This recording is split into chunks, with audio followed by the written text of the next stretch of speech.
What is up, guys, and welcome back to Early Access Gamer. Today we are diving into the absolute best titles that have hit the scene recently, and the competition is steeper than ever. From massive AAA epics to the indie gems dominating the charts, we've narrowed down the top 20 recent video games you need on your radar.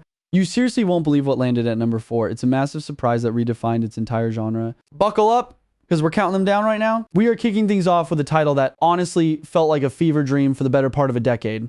It was announced, then it vanished, then it came back, and now that it is finally in our hands, it is somehow even crazier than we imagined.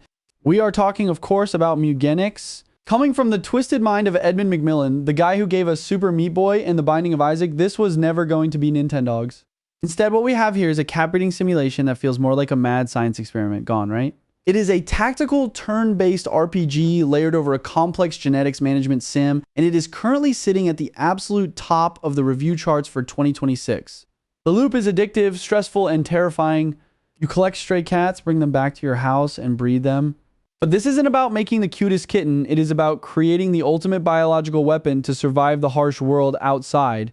The genetic system is wildly deep and reactive. Traits passed down through generations, meaning a cat with a misshapen head and an affinity for elemental fire might pass those genes on to a kitten that also inherits a penchant for stabbing things. It has that signature roguelite DNA you would expect from the Isaac creator. You send your team of freakish felines out on expeditions, engaging in strategic combat that relies heavily on how well you have optimized their stats and abilities. It is chaotic, it is frequently hilarious, and things go wrong constantly.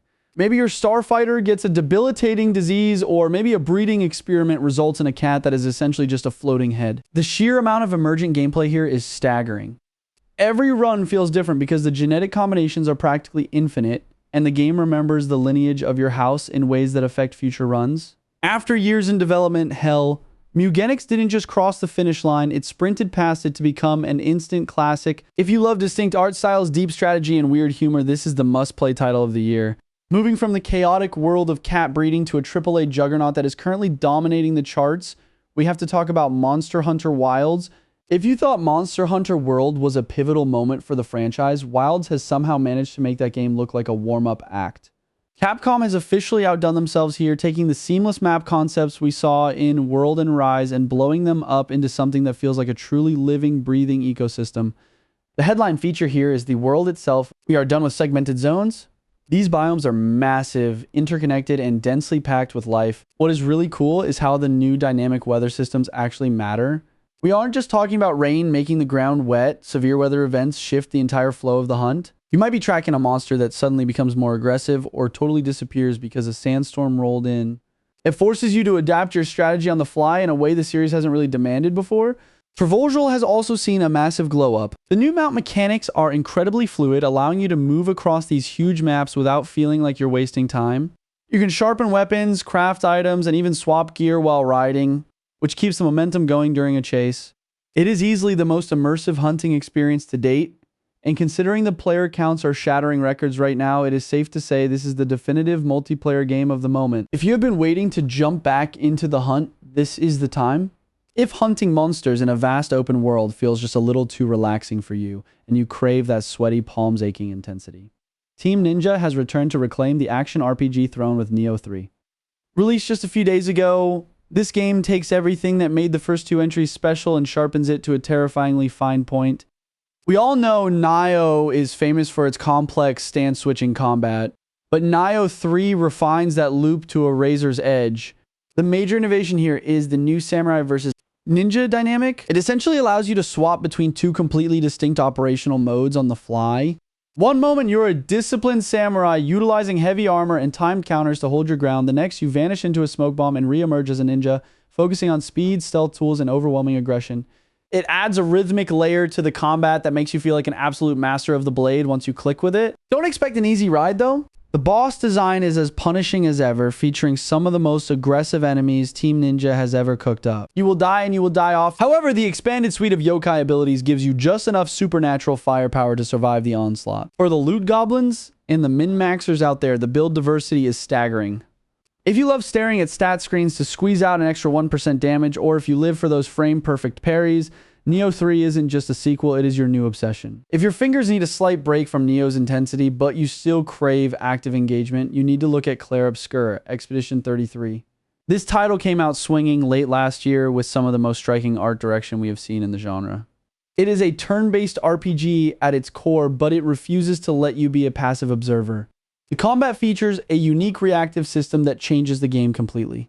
Think of the active timing mechanics in something like Super Mario RPG, but applied to a gritty, high-fidelity, surrealist world. You aren't just selecting attack and waiting, you're timing inputs to crit, dodging enemy strikes in real time, and parrying blows to keep your party alive. It turns every battle into a rhythmic dance that feels incredibly satisfying. Beyond the mechanics, the vibe here is just immaculate. The story is a melancholy trip through a painted world that feels distinct from the usual fantasy tropes. If you're a JRPG fan looking for something that respects the classics but pushes the genre forward with fresh ideas and gorgeous visuals, Expedition 33 is an absolute must-play. From the surreal painted landscapes of Expedition 33, we are pivoting hard into the mud, blood, and steel of real history. Kingdom Come Deliverance II is finally here, and yes, Henry has come to see us once again. Warhorse Studios took a look at the first game, which was already a cult classic for its hardcore commitment to realism, and decided to double down on absolutely everything. The medieval world of Bohemia has never looked grittier or felt more alive. This isn't your typical fantasy RPG where you are the chosen one blasting dragons with fireballs. Here you're just a guy trying to survive a brutal civil war. The sword combat has been significantly overhauled. It feels heavier, more physical, and far more dangerous. You can feel the impact of steel on plate armor, and the directional strikes require genuine skill and timing to master. Visually, this is a showcase title. The fidelity of the forests, the castles, and the crowded marketplaces is next-gen defined, creating an atmosphere so thick you can practically smell the wood smoke. But what really sets this apart is its refusal to hold your hand. The game demands patience. The politics are deep, the reputation system is unforgiving, and fast travel is limited. It is a massive, slow burn RPG that rewards you for actually role-playing and living in its world rather than just checking off quest markers. It is a true sequel that improves on the original in every conceivable way, making it the new benchmark for historical immersion. Switching gears from historical realism to sci-fi survival, we finally have a concrete look at what the new Nintendo hardware can actually do, and the results are stunning. The Subnautica Switch 2 edition just dropped, and it is effectively functioning as the premier tech demo for the new console. If you played the original Switch port, you remember the pop-in and the frame drops? You can forget all of that. This overhaul runs at a blistering frame rate with global illumination and water caustics that genuinely rival high-end PC rigs. It turns the ocean into a shimmering, terrifyingly realistic environment. But what makes this essential isn't just the resolution bump, it is the content. The developers have treated this like a director's cut, restoring biomes and creature designs that were previously left on the cutting room floor. There are new Leviathan-class threats patrolling the deep, and seeing them loom out of the murky blue on a high-fidelity handheld screen is a special kind of nightmare. Diving into the crushing darkness of the void has never looked this good or felt this scary. If you wanted a reason to upgrade your hardware, this is it. Speaking of hardware and platforms, the lines are blurring even more this month because Avowed has officially crossed enemy lines. Xbox's flagship fantasy RPG from Obsidian Entertainment is now live on PlayStation 5, and if you were waiting on this one, your patience has actually paid off. You're getting the definitive version here right out of the gate. This release includes all the post-launch patches, performance tweaks, and content updates that the Xbox crowd had to wait for. For those who haven't tracked this title, it is set in the Pillars of Eternity universe, but plays like a much punchier, faster-paced Skyrim. The combat is the absolute highlight, focusing heavily on dual wielding and elemental reactivity. You aren't just swinging wildly, you're mixing magic and melee in real time. You can hold a grimoire in one hand to cast toxicity spells and a flintlock pistol in the other to blast enemies back. The physics system allows you to freeze enemies solid and then shatter them with a mace, which never gets old. The living lands are vibrant, weird, and dangerous, offering a distinct visual style that separates it from your standard drab medieval settings. Now that the exclusivity walls are down, there is no excuse to miss out on one of the most fun RPG sandboxes of the last few years. If there is one constant in the gaming industry, it's that RGG Studios simply does not sleep. They are back with yet another massive release, Yakuza Kiwami 3 and Dark Ties. For longtime fans of the series, this is the one we have been waiting for, mostly because the original Yakuza 3 was, well, let's be charitable and say it hasn't aged gracefully. The original was infamous for its Blockuza combat, where enemies would just turtle up and refuse to take damage. This Kiwami remake gives the whole experience the full Dragon Engine treatment. The combat is fluid, the heat actions are brutal, and the transition from exploring the streets of Okinawa to smashing a bicycle over a thug's head is seamless. Seeing the Morning Glory orphanage rendered with modern lighting is genuinely heartwarming, giving Kiryu's dad era the visual fidelity it always deserved. But the real surprise here is the Dark Ties expansion included in the package. This isn't just cut content, it's a substantial noir-inspired thriller that runs alongside the main plot It fills in some nagging narrative gaps and offers a darker, grittier look at the local Yakuza politics that the original game glossed over. It turns a standard remake into a comprehensive package that feels fresh even if you have played the original a dozen times. It is easily the definitive way to experience one of the most emotional chapters in Kiryu Saga. Let's shift gears from street brawls to something that will genuinely mess with your head.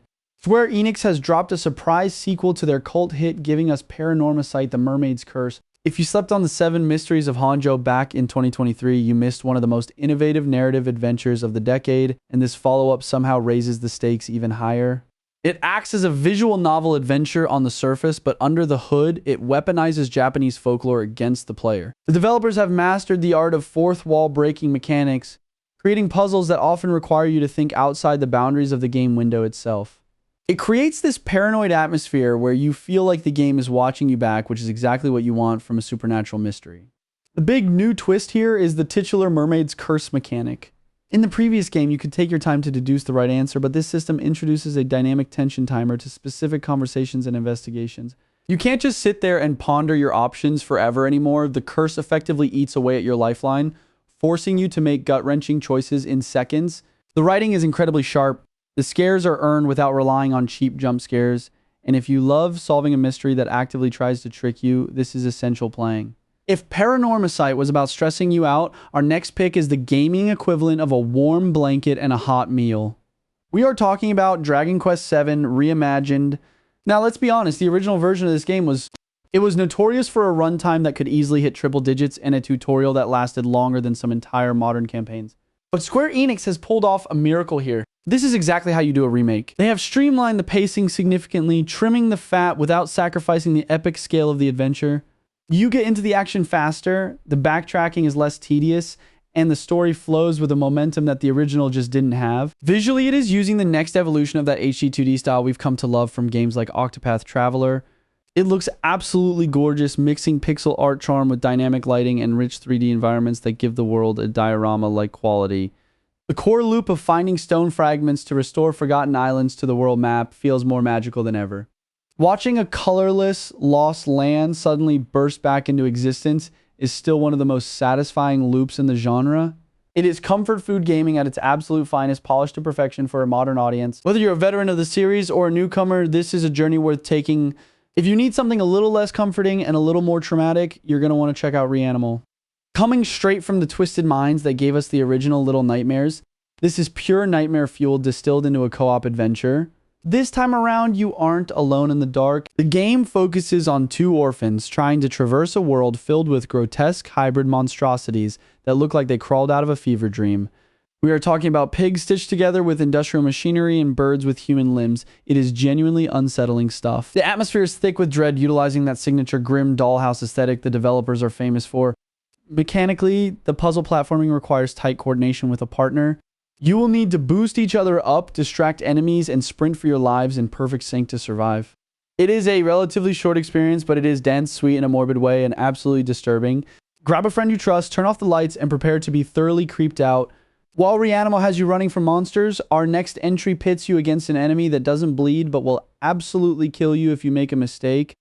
This is Cairn, and it has quietly become the surprise sleeper hit of the month by offering something completely different from the usual action fare. You aren't fighting zombies or aliens here, you're fighting the mountain. This is a survival climbing simulator that takes the genre seriously. We aren't talking about holding a button to hop up a ledge like in Assassin's Creed or Uncharted. In Cairn, every handhold matters. The stamina system is incredibly detailed, forcing you to manage your grip strength.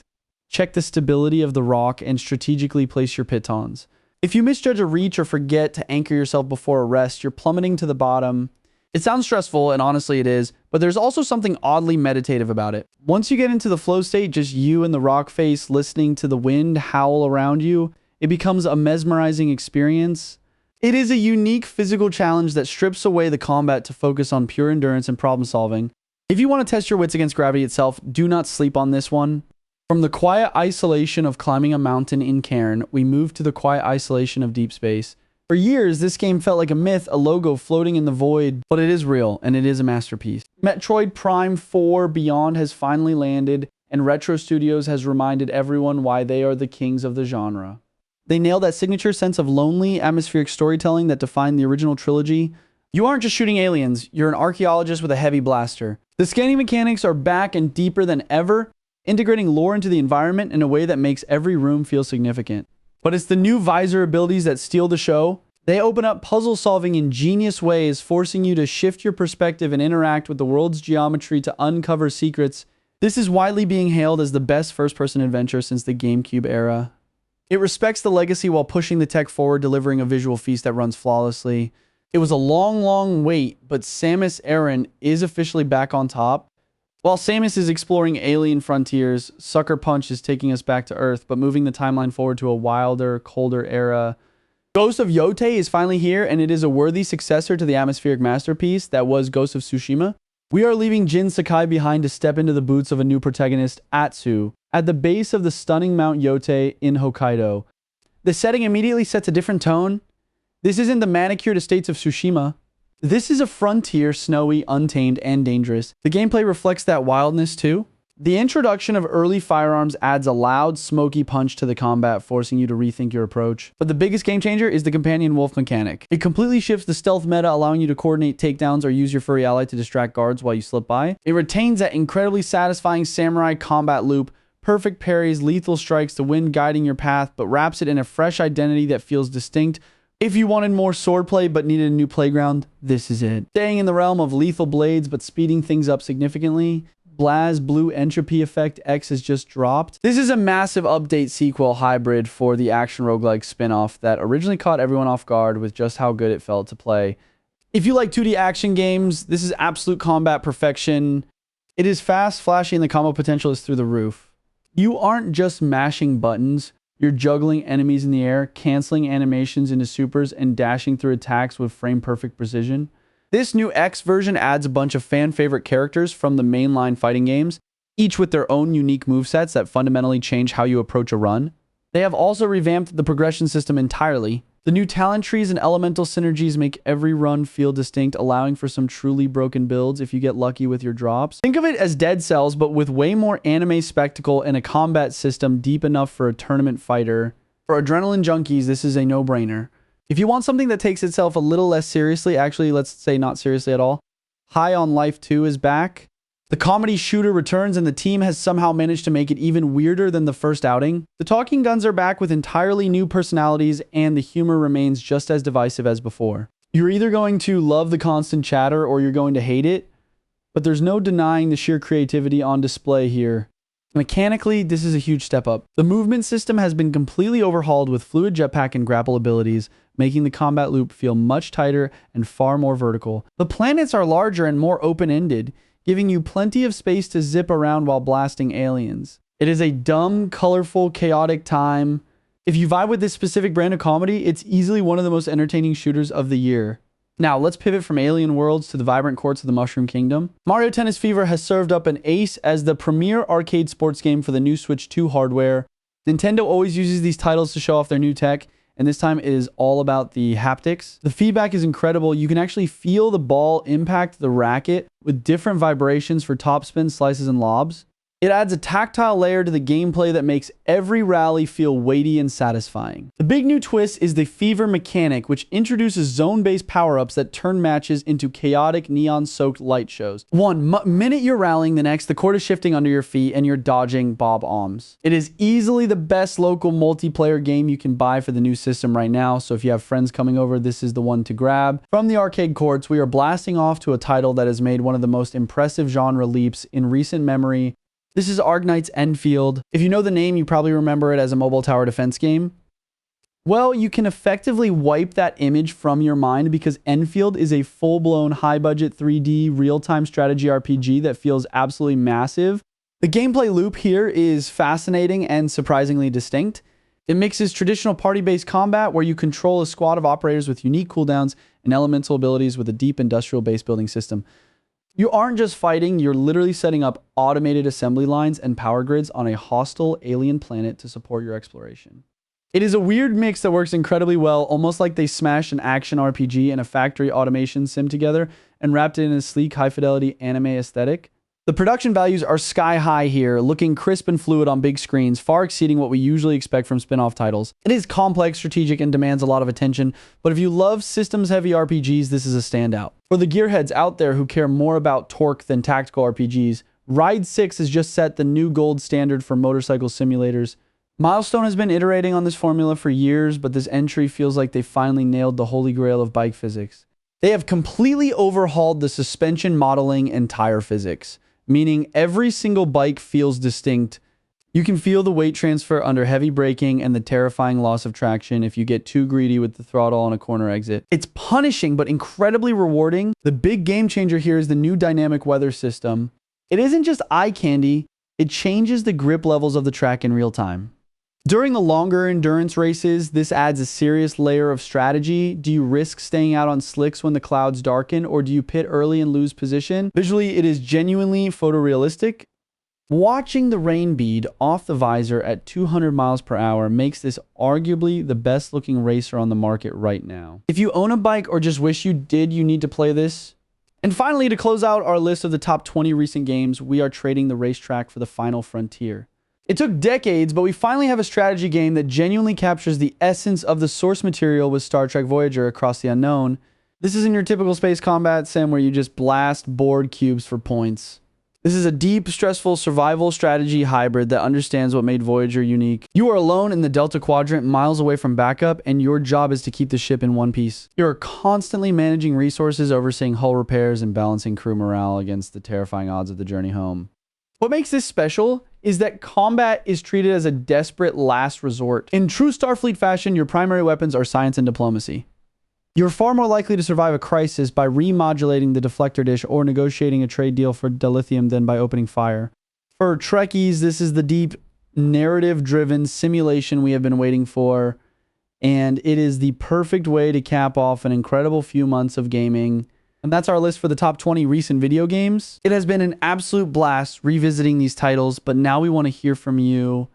What did we miss? Let us know your personal favorites in the comments below. If you enjoyed the countdown, please hit that like button and subscribe to the channel so you never miss a beat. Right here on the screen are some more videos of ours you can watch. Thanks for watching, and we'll see you next time.